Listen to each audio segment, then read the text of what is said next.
ایک بار ایک صحابی رسول نبی پاک صلی اللہ تعالی علیہ وسلم کی بارگاہ میں آئے اور کچھ اس طرح عرض کیا، یا رسول اللہ صلی اللہ تعالی وسلم، میرے بہت سارے گناہ ہیں، کیا میری توبہ ہوگی؟ میرے آقا علیہ الصلوۃ والسلام نے اس سوال کے جواب میں کیا جواب دیا، غور سے سنیے گا۔ میرے آقا فرماتے تیری ماں ہے؟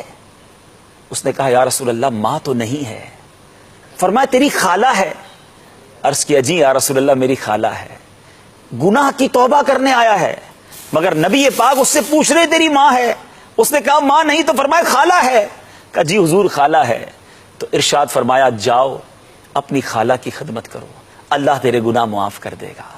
ذرا غور کیجئے، ماں کی نسبت سے خالہ کو یہ مرتبہ مل جاتا ہے، لیکن اس کے برعکس وہ بندہ سوچے جس کے ماں باپ اس سے ناراض ہیں۔ یہ سن کر کبھی کبھی رونگٹے کھڑے ہو جاتے ہیں کہ کیسے وہ لوگ ہیں جو اپنے ماں باپ کو اولڈ ہاؤس میں چھوڑ آتے ہیں، بوڑھے ماں باپ کو دکھ پہنچاتے ہیں۔ نہیں میرے میٹھے اسلامی بھائیوں، اگر آج یہ بوڑھے ہو گئے ہیں، کچھ انڈرسٹینڈنگ پرابلم ہو جاتی ہے، یاد رکھیں جب بندہ بوڑھا ہو جاتا ہے نا تو سمجھنے میں کچھ مشکل ہو جاتی ہے۔ بوڑھا اور بچہ کہتے ہیں نا برابر ہے، تو آپ اپنے بوڑھے ماں باپ سے الجھے نہیں، اپنا بچپن یاد کریں۔ آج بیٹا والد کو کہتا ہے آپ کو سمجھ نہیں آتی، آپ بار بار سوال کیوں کرتے ہیں؟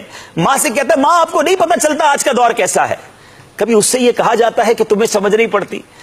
ارے اس کو تو اس وقت سمجھ پڑتی تھی جب میں بولنا بھی نہیں جانتا تھا، میں روتا تھا تو ماں پہچان لیتی تھی کہ کیوں رو رہا ہے، بھوکا ہے یا درد ہو رہا ہے۔ ماں باپ نے ہمیں انگلی پکڑ کر چلنا سکھایا۔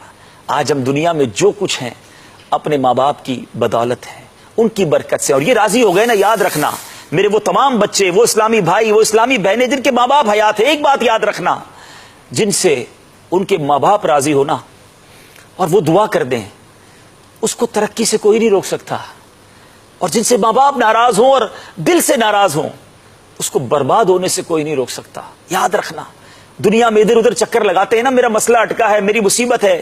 ارے ماں باپ کی ایسی خدمت کر لو کہ ماں اکیلے میں ہاتھ اٹھا کر، میں کہوں کہ ماں دعا کر، میں کہوں ابو دعا کرے، وہ الگ بات ہے۔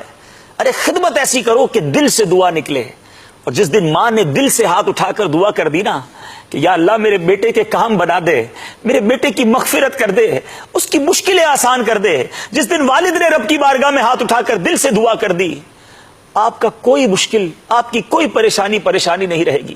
یہ اللہ نے بہت بڑی نعمت ہمیں گھروں میں دی ہے، اور یہ قیامت کی نشانیوں میں سے ایک نشانی ہے کہ لوگ اپنے ماں باپ کی نافرمانی کریں گے۔ آج نیت کر لیں کہ اپنے ماں باپ کو ہمیشہ راضی رکھیں گے۔ مجھے اپنی اور ساری دنیا کے لوگوں کی اصلاح کی کوشش کرنی ہے انشاءاللہ۔